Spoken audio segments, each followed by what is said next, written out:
Ezequiel capítulo 22, versículos 29 y 30, dice así la palabra de Dios: el pueblo de la tierra usaba de opresión y cometía robo, al afligido y menesteroso hacía violencia, y al extranjero oprimía sin derecho. Y busqué entre ellos hombre que hiciere vallado y que se pusiese en la brecha delante de mí a favor de la tierra, para que no la destruyese, y no lo hallé. ¿Sabe, mis amados? Israel estaba pasando por un momento crítico de mucha corrupción, de violencia, de injusticia, de opresión, y el Señor buscó dentro de su pueblo quien se pusiese en la brecha, y no lo encontró. Él demandaba dos cosas importantes: hacer vallado y ponerse en la brecha. ¿Y qué es vallado? En hebreo, gader era un muro de piedra, hecho de piedras desiguales, amontonadas juntas. Eran cercos de piedra para proteger los sembradíos, para que los transeúntes no arrancasen la cosecha. En el Salmos 80, versículo 12 dice: ¿por qué aportillaste sus vallados y la vendimian todos los que pasan por el camino? Entonces, también los vallados eran muros que eran edificados para proteger las ciudades. Hoy en día, en cada una de nuestras ciudades, el muro de protección del que las familias disfrutan está caído. Puede suceder cualquier cosa. Ha sido destruido y quemado esos muros de protección. En tiempos de Nehemías hay el relato que Israel pasó por esa situación. Dice Nehemías 2, 17 y 18: les dije pues, vosotros veis el mal que estamos, que Jerusalén está desierta y sus puertas consumidas por el fuego. Venid y edifiquemos el muro de Jerusalén y no estemos más en oprobio. Entonces les declaré cómo la mano de mi Dios había sido buena sobre mí, y asimismo las palabras con que el rey me había dicho, y dijeron: levantémonos y edifiquemos.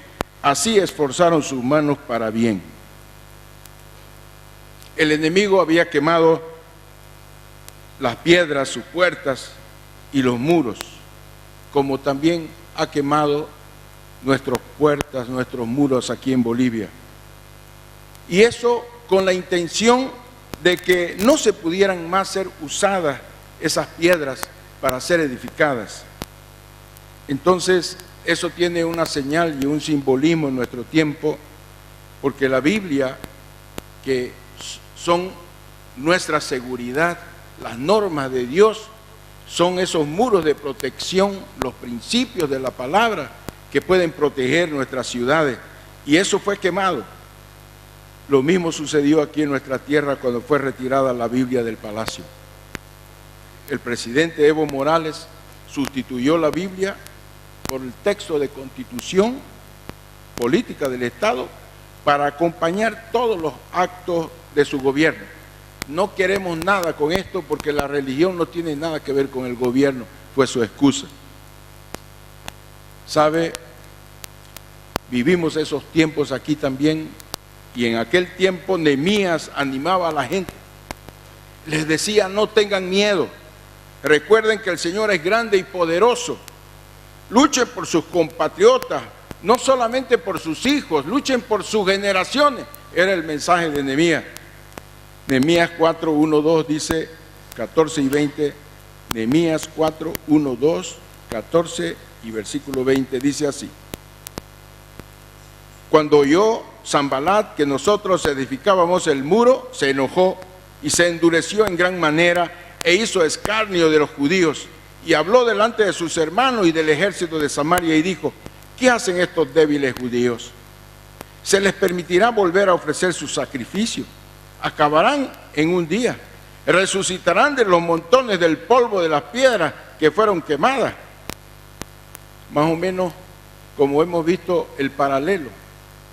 ¿Quiénes son estos que no saben hacer ni huelga? Esas pititas, yo les voy a enseñar cómo se hace. El versículo 14 dice: después miré y me levanté y dije a los nobles y a los oficiales y al resto del pueblo: no temáis delante de ellos, acordaos del Señor grande y temible, pelead por vuestros hermanos, por vuestros hijos y por vuestras hijas, por vuestras mujeres y por vuestras casas. En lugar, versículo 20, donde oyereis el sonido de la trompeta, reuníos allí con nosotros, nuestro Dios peleará por nosotros. Hoy estamos viviendo un tiempo en que la trompeta de Dios está sonando. Este es un llamado hacia la batalla. Nunca ha sido tan urgente. Se puede escuchar el sonido de la trompeta, del shofar, en este tiempo, en nuestra nación, en nuestra ciudad. Vemos realmente la situación en la que hemos llegado, la desintegración del matrimonio y de la familia. En las generaciones pasadas nos ha dejado vulnerables. La desintegración de la sociedad como tal. Ahora cada familia tiene que luchar por sus intereses propios, sus necesidades individuales, porque no hay una seguridad en términos de gobierno. El tiempo ha llegado, mis amados, para restaurar los muros de nuestras ciudades. Dios está llamando y ungiendo familias para restaurar la seguridad. Yo tengo seguridad que ese primer llamado fue para la iglesia y la iglesia no respondió. El Señor no encontró ninguno. Pero el Señor levantó un cívico, que es la figura de Nehemías de nuestro tiempo. Y está levantando jóvenes valientes como Josué, que batallen contra esos gigantes que ya están vencidos. ¿Saben, mis amados? La gran realidad es que la connotación espiritual que se le dio a la defensa de nuestra patria fue la Biblia. La Biblia, volver al palacio. Y cuando seguimos el plan de Dios, su palabra como guía y sus herramientas, los principios bíblicos, edificamos un muro de protección sobre nuestra nación. ¿Saben, mis amados? Esto es el significado de volver la Biblia al palacio. Entonces, 2 Timoteo 3:16 dice: toda la escritura es inspirada por Dios y útil para enseñar, para redarguir, para corregir, para instruir en justicia, a fin de que el hombre de Dios sea preparado para toda buena obra. ¿Saben, mis amados? Dios habla a Ezequiel para que denuncie los pecados y las perversiones de Israel. Hoy en nuestras iglesias los pastores se han disculpado diciendo: política es política, yo no me meto en política. Quisimos hacer un movimiento de unidad del pueblo y fracasó porque cada uno buscaba su propio interés. ¿Saben, mis amados?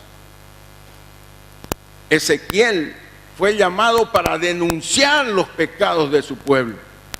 Era un profeta del pueblo de Dios. Vino a mí, dice Ezequiel 22:1-2, palabra de Jehová diciendo: tú, hijo de hombre, no juzgarás tú a la ciudad derramadora de sangre y le mostrarás todas sus abominaciones. Los pecados de Israel, de Jerusalén, de aquellos tiempos, son los mismos pecados que practican en cualquier ciudad del mundo hoy. Pecado y opresión espiritual, la ignorancia y el error, la corrupción y la pobreza, la injusticia y la tiranía, la enfermedad y la división, son los pecados de nuestras naciones. Dios está llamando a Jerusalén como una ciudad derramadora de sangre. Y sabe, nuestras ciudades también son derramadoras de sangre. No solamente por las muertes que hay en este tiempo. Una ciudad derramadora de sangre es aquella que ofrece por entera el desprecio a los mandamientos de Dios, que dan más valor al poder que a la vida misma. La idolatría implica en ofrecer sacrificios de sangre en aquel tiempo a los ídolos, a los símbolos religiosos del paganismo de aquellos tiempos. Las víctimas podían ser animales y podían ser hasta bebés. Pero la idolatría, independientemente que en algunos sectores, inclusive del gobierno, se hacen sacrificios con animales. La idolatría no se limita a eso, estas ofrendas de sangre. Se entiende por las actitudes morales depravadas. En nuestro tiempo, ese sacrificio fue sustituido por otro más grave, es el aborto. ¿Sabe? En nuestro tiempo el mayor sacrificio de sangre implantado es el aborto. Y eso se pretende, ya está legalizado prácticamente. Y es la arma más poderosa de Satanás para hacer sacrificio de sangre. Existen más muertes por aborto que en las guerras más sanguinarias. Entonces hay una cultura de perversión que Jerusalén ha tolerado. Y lo mismo ha pasado por aquí, nos ha sucedido lo del sapo. El sapo, cuando coloca en el agua y se le pone fuego, no percibe el cambio de temperatura. Llega un momento en que no se da cuenta que está cocinado. Así pasó con la iglesia del Señor. Hermano, usted puede creer que hay cristianos que votan a favor de candidatos que promueven el aborto, que promueven el homosexualismo, que promueven el pecado. Hermanos amados, hemos llegado a eso. Como pueblo tenemos que arrepentirnos de no ser los atalayas que el Señor quería. Tenemos que confesar que somos pecadores igual que ellos. Porque la responsabilidad no es solamente de los que practican el pecado, es también de aquellos que lo han permitido. Y en la sociedad de hoy vemos lo que sucede. Los hijos no respetan más a sus padres. A los inmigrantes se les trata con desprecio. Las injusticias sociales son cada vez más crudas, más reales. La pobreza, independientemente de los premios que reciben, aumenta. La palabra de Dios es ignorada, con desdén, y hay hasta rechazo. No se soporta que se denuncie el desenfreno. Ya hasta hay prohibiciones que si usted dice que el homosexualismo es pecado, usted puede ser discriminador y puede ir a la cárcel. A eso hemos llegado, a que no podemos ni denunciar los pecados que la Biblia determina. La fornicación y el adulterio es algo natural. A veces se lo vive aquí en la iglesia. Hermanos, estamos llegando a la perversidad de la ley del homosexualismo y al inicio de la tolerancia al bestialismo y a la pederastía, la práctica sexual con niños. Hace pensar que en poco tiempo, si no sucede nada en nuestra nación, vamos a vivir como en Sodoma, como en Gomorra. Y en el ámbito religioso vemos la corrupción espiritual, idéntica a lo de tiempos atrás. Las iglesias no están rociadas con el Espíritu Santo. La inmensa mayoría de los pastores se han alineado a la doctrina de la prosperidad. Les piden sus diezmos con la con la primicia de que ellos van a enriquecerse. Los líderes religiosos son como lobos que engañan sus almas para obtener ganancias injustas. Hermanos, es el tiempo de arrepentirnos. Es el tiempo de reconocer nuestra tolerancia. Si nosotros no lo hemos practicado como iglesia, lo hemos tolerado. No hemos sido atalayas que denuncian esto. Ezequiel 13, 8 y 9 dice: por tanto así ha dicho Jehová el Señor, por cuanto vosotros habéis hablado vanidad y habéis visto mentira, por tanto he aquí yo estoy contra vosotros, dice el Señor. Estará mi mano contra los profetas que ven vanidad y adivinan mentira. No estarán en la congregación de mi pueblo, ni serán inscritos en el libro de la casa de Israel, ni a la tierra de Israel volverán, y sabréis que yo soy Jehová el Señor. En medio de toda esa desgracia, Dios estaba dando esperanza que se levantasen hombres y mujeres dispuestos a estar haciendo vallado y ponerse en la brecha. ¿Sabe? Todos están corrompidos. Desde la más alta dignidad de poder hasta la más baja en su condición social. Aquí la corrupción, quien no está corrupto, nada encima de ella. Ese es nuestro pueblo. Entonces, ¿sabe? Ahora se nos presenta en cada una de nuestras ciudades donde vivimos una circunstancia que la sociedad está impregnada en corrupción, en pecado. La sociedad vive la violencia, maltratando la razón y la justicia y la palabra de Dios. Las leyes son injustas.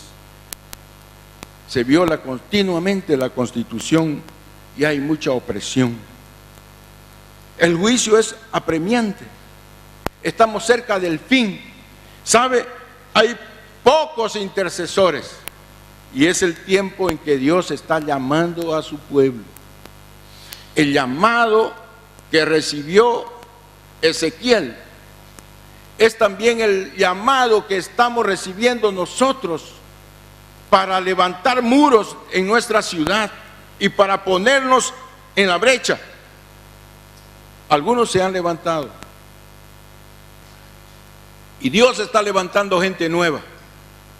Gente que antes no tenía liderazgo, porque los líderes antiguos, si se inflan por el Espíritu, se van a reventar. Ya estamos viejos. Es una nueva generación que está surgiendo. Una generación que no busca la promoción personal, sino busca el beneficio de la sociedad, de nuestra nación. Esa buena noticia vemos hoy, que Dios está levantando nueva gente y el llamado es vigente. Dios está diciendo: ¿estás dispuesto a ser vallado? ¿Estás dispuesto a ponerte en la brecha? ¿Estás dispuesto a animar a las personas, a dar aliento a las personas que están desfalleciendo? A levantar muros, es decir, levantar el contraataque para que la protección de los valores y principios llegue a nuestra ciudad, para que nuestra ciudad tenga muros erguidos, muros de protección. Que separen la brecha.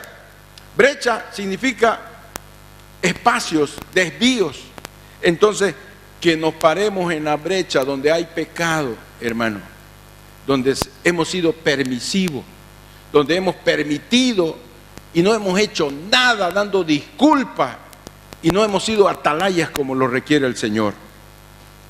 Entonces, ponerse delante de Dios, es decir, presentarse de manera íntegra y dispuesta a estar sirviendo antes de servirse así.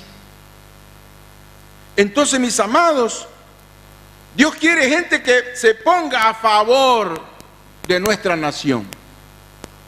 Entonces, que esté dispuesto a ser un intercesor, porque entiende las cosas importantes, que Dios ama a la humanidad, por eso llama al arrepentimiento,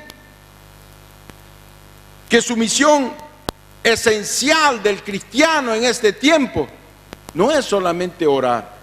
Yo estoy dispuesto a creer que eso es realidad, es nuestra principal arma. Pero Dios demanda de nosotros que seamos atalayas, que anuncia, que advierte los juicios divinos, que dice lo que está mal, que reclama los derechos sociales. Hermanos amados, Ezequiel capítulo 3, versículos 16, 21 dice así: y aconteció que al cabo de 7 días vino a mí palabra de Jehová diciendo: hijo de hombre, yo te he puesto por atalaya a la casa de Israel. Oirás pues tu palabra, tú la palabra de mi boca, y los amonestarás de mi parte.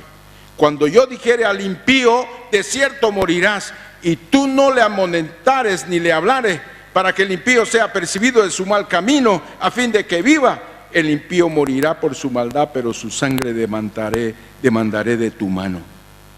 Pero si tú amonestares al impío, y él no se convirtiere de su impiedad y de su mal camino, él morirá por su maldad, pero tú librarás tu alma. Si el justo se apartare de su justicia e hiciere maldad, y pusiere yo tropiezo delante de él, él morirá, porque tú no le amonestaste. En su pecado morirá, y sus justicias que había hecho no vendrán en memoria, pero su sangre demandaré de tu mano. Porque si al justo amonestares para que no peque, y no pecare, de cierto vivirá, porque fue amonestado, y tú habrás librado tu alma. Claramente, la palabra del Señor dice, no es solamente a los mundanos que ustedes tienen que advertir. Tienen que decir a los propios cristianos que están desviados, que se vuelvan al Señor, que se arrepientan de sus malos caminos. Entonces, es la condición que el Señor pide para que la tierra no sea destruida. Por eso Jesús nos llama para hacer sal de la tierra. ¿Y sabe cuál es la función después de dar sabor de la sal? Es parar la corrupción. Es evitar la descomposición. Nosotros somos los agentes de Dios para evitar la descomposición social a través de los principios bíblicos, los principios de la palabra de Dios. Acudamos al llamado del Señor con las armas que el Señor nos ha dado. Usted no va a agarrar un machete, una pala, un palo, pero sí los principios de Dios tiene que vociferarlos. Tiene que exhortar, tiene que levantarse, porque Dios está delante de usted y será librada nuestra nación.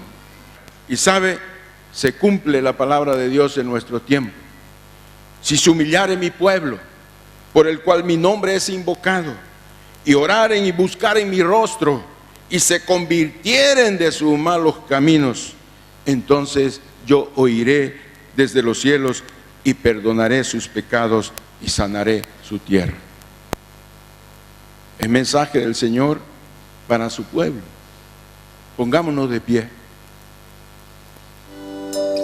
Padre amado, estamos realmente conmocionados.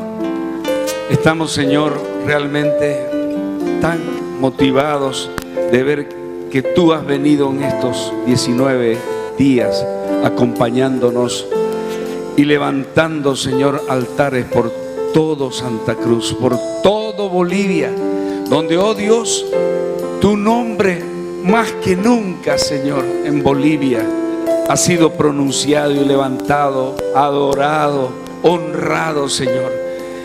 Hay, Señor, un sentimiento de gozo, sin triunfalismo todavía, hasta que se concluyan todas aquellas planes tuyos de levantar una nueva Bolivia, un nuevo tiempo, Señor, un nuevo tiempo de una nación que ha sido, Señor, la cenicienta muchas veces, la menospreciada de Sudamérica, pero que tú ahora, como tu palabra lo dice, que tú escogiste lo vil de este mundo para avergonzar a los fuertes. Seremos una nación libre, una nación donde, oh Dios, tu nombre va a ser levantado en alto, Padre, donde tu nombre, Señor, donde tu nombre va a estar también a través de la palabra de Dios en el palacio. En muy breve, Señor, en muy breve. Gracias te damos, Señor. por lo que tú has hecho hasta ahora. Oh Dios amado, no se aparte tu Espíritu Santo en medio de cada uno de nuestros líderes. Que no se aparte, Señor, de aquellas fuerzas cívicas, de, oh Dios, aquellas fuerzas vivas como el CONADE, como los partidos políticos, y que se construya y se levante los cimientos para una nueva Bolivia. Pero principalmente queremos, Señor, que tú en este tiempo, Padre amado, en estos días, multipliques, Señor, aquellos hombres que se van a poner en la brecha en ayuno y en oración, como ha sido el desafío, para que, oh Dios mío, podamos estar, Señor, terminando, concluyendo, iniciando un nuevo tiempo donde una nueva Bolivia, nueva iglesia avivada. Señor, bendigo a todas las personas que se levantan, Señor, que están dispuestos a levantar muro, es decir, levantarse en contraataque al mismo tiempo y hacer un cerco de protección con tu palabra, predicando en todo lugar, en la ciudad, hablando de ti, Señor, permitiendo que la gente llegue a Jesucristo en este tiempo, que se pare en la brecha. Es la postura firme de un guerrero que se ubica en la apertura del muro donde están las necesidades, dispuestos, Señor, a ponerse en la brecha. No es momento de estacionarse, no es momento de retroceder, es momento de avanzar, de ponerse delante de Dios, es decir, de presentarse de manera íntegra, que renunciemos al pecado, que no haya parte de nosotros con la contaminación del mundo, que seamos, Señor, pacificadores, porque nos has llamado al ministerio de la reconciliación, a ponerse a favor de la tierra, del pueblo, de nuestra nación, para servir como intercesores de tu reino. Que seamos realmente la sal de la tierra, en el nombre del Padre, del Hijo y del Espíritu Santo. Amén, amén y amén. Gloria al nombre del Señor.